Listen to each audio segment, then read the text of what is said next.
technically, unless a new monetary system is completely created, these entities will always exploit us and kind of, in other words, not directly or even indirectly, they could always come out and say, you know what, we can do some actions that eventually lead us to be in another 2008 as we're going through it now. So until the monetary system is completely changed, these entities, they will do the same thing over and over and over and over again. And as always, the money cannot be found. Where did it go? Nobody knows. It's just a lot of withdrawals happened. You know, retail investors or retail depositors are not the only people that withdraw money.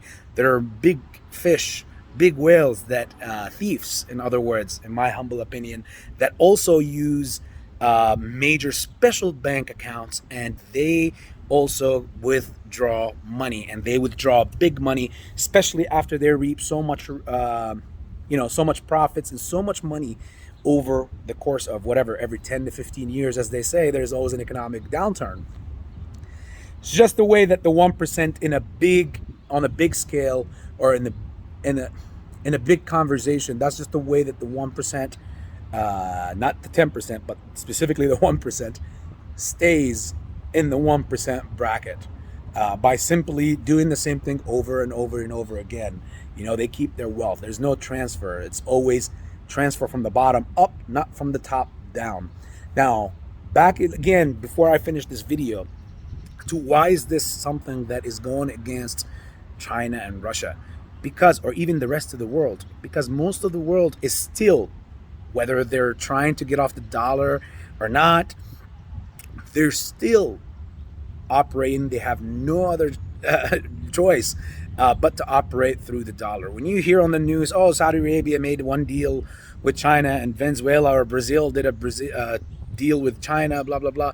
No problem. That's cute. That's like big things have small beginnings. And with this news that I just said, they're still the small thing to be big one day, if they are ever there. Because I've never seen a top dog ever give up their power position, which in this case, I mean here, the US, just willingly. This, best believe, if this don't work, whatever is happening monetarily and this guerrilla warfare, if it doesn't work out to our advantage, best believe, and I'm just telling you this as my humble opinion, guys, again, there will be World War III, an action World War III. I think that we already are in World War III. We've been in World War III.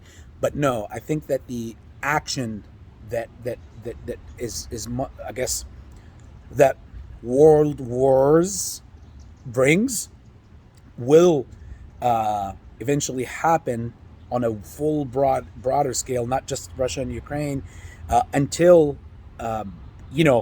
one person retakes that global regulator job, or keeps, in other words, and even for us, keeping the global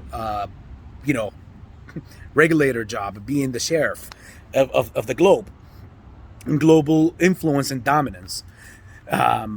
Now, we can't tell on the future. Of course, China wants it. No one can keep a hungry dog also down or away. So eventually, that's why I said all roads leads to the crazy eventual violence. But who knows who will collide with who will collude with who.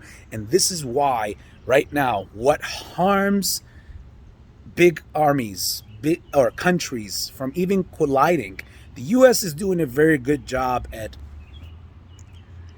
I feel like I derailed so much away from just answering. But I don't give quick answers and just like street level answers. I'm gonna have to give you the deep and the nitty and the gritty.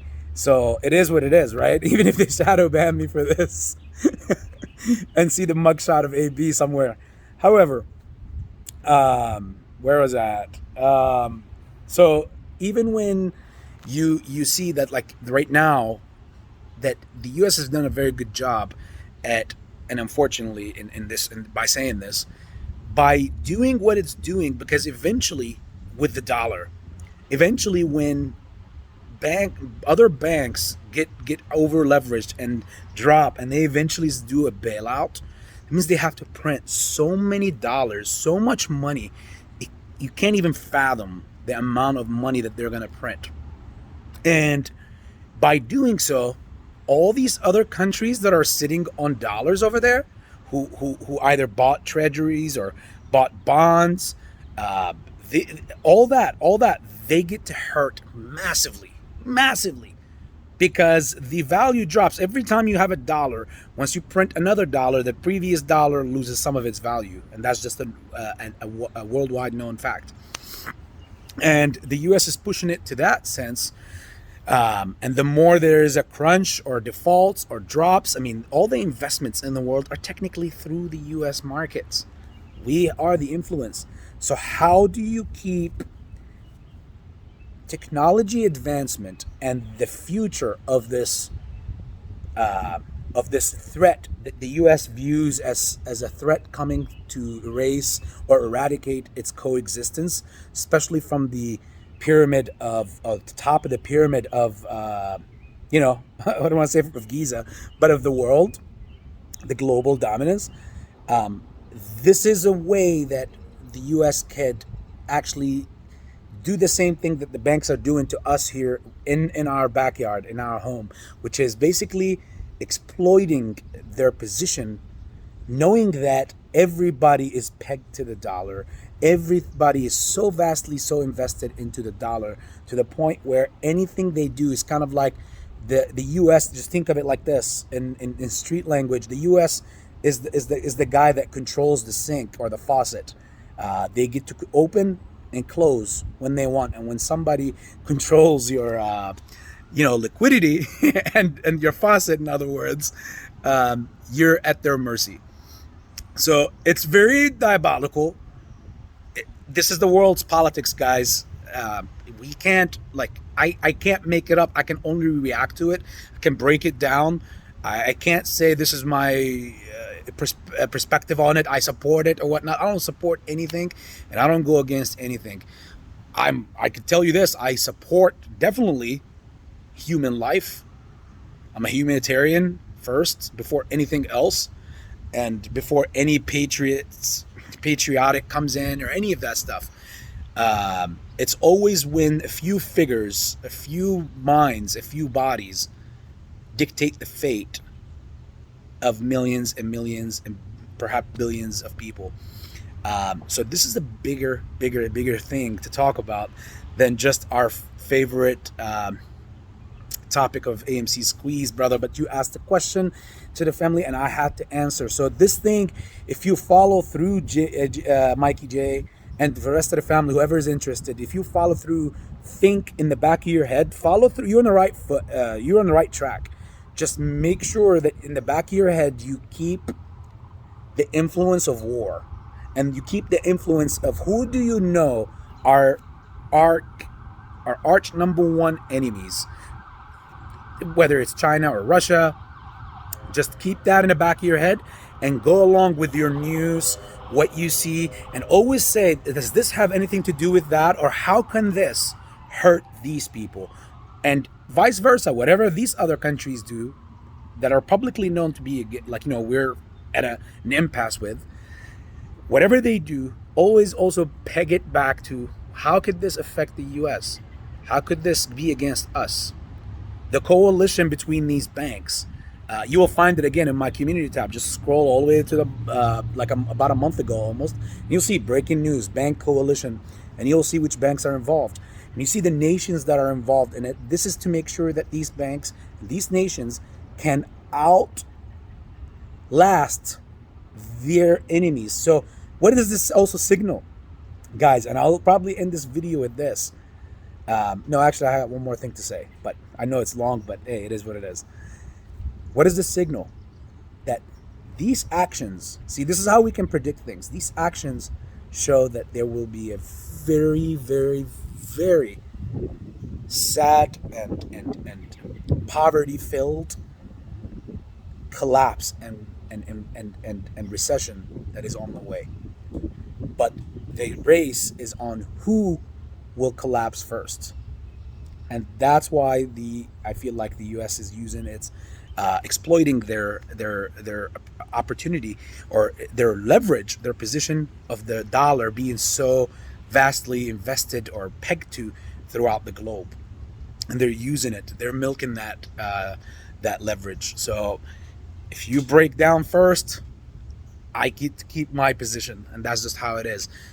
Who goes out first, basically. So keep those thoughts in the back of your head, and as you see data and you report to things. And yes, you mentioned one more thing, Jimmy J, as far as like that you think that this Jerome Powell. I'm still thinking of Jimmy Butler and his crazy play with Miami against the Bucks, but different topic. But Jerome Powell gets the data late, and that's why, based on how when they hike rates and stuff. See, the thing is, this thing is a ploy, or it's a circus that is, when they come out to make these meetings and talk and whatever, like I said, they always control the narrative. They give you a purpose. They give you a reasoning, an explanation. Is it the real explanation? Yeah, you could try better next time. This is what I would say to him, to Jerome Powell. Not Powell. In the last CP meeting they had, there was one reporter that asked him, this lady asked him, and she asked him about, was this like something that, since you've assigned like a head over these banks before their default, like SVB, why did they default still anyways? And he was like, I'll have to give back. Like, did you guys know about this? Did you know that they were going to go through this? And you know what his response was? He just stared at her for like 10 seconds. And then he was like, I'll have to get back to you on that. And then moved to the next question. Why? Again,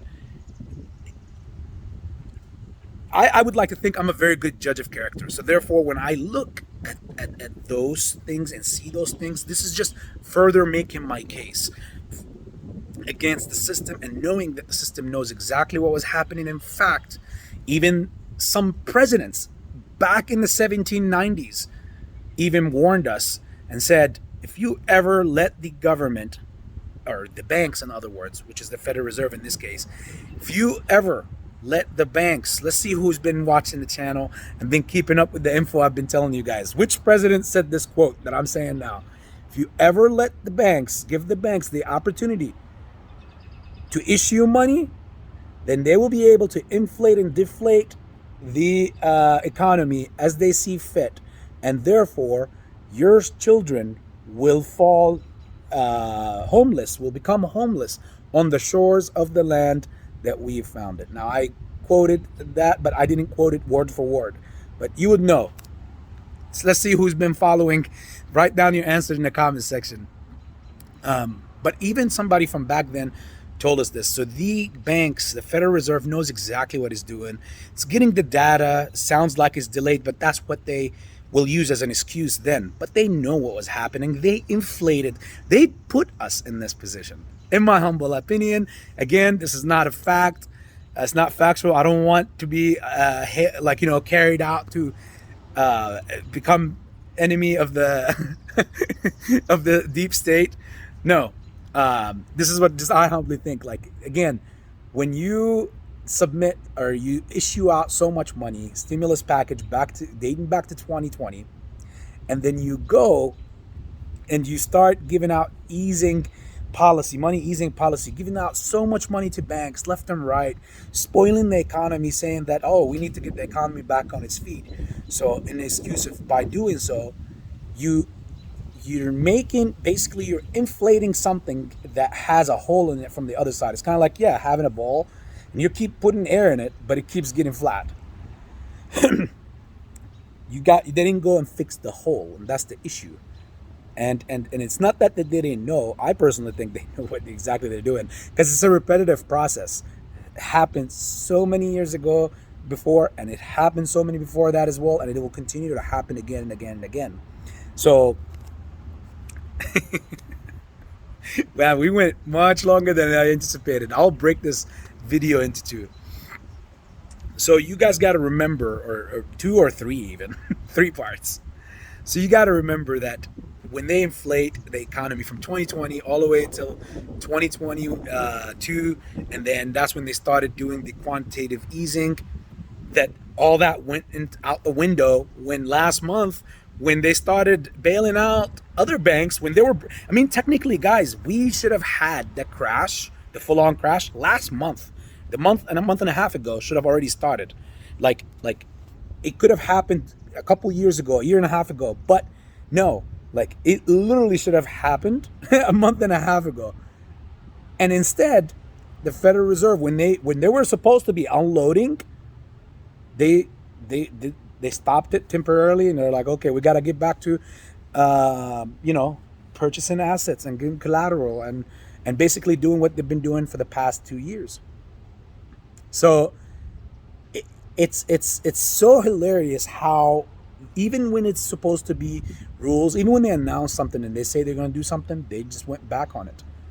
So it's a game, and the game is so much bigger than you could just anticipate. It's not just regional, it's not local. You're right to think it's global and how it's affecting other countries. In fact, the purpose of it is to affect other countries, and to the weaker them means a stronger us. And we will use a page from that book ourselves, my AMC family. We got to remember, a weaker shorts and a weaker system is a stronger us. So stay strong, people. Much love. I'll see you in the next episode.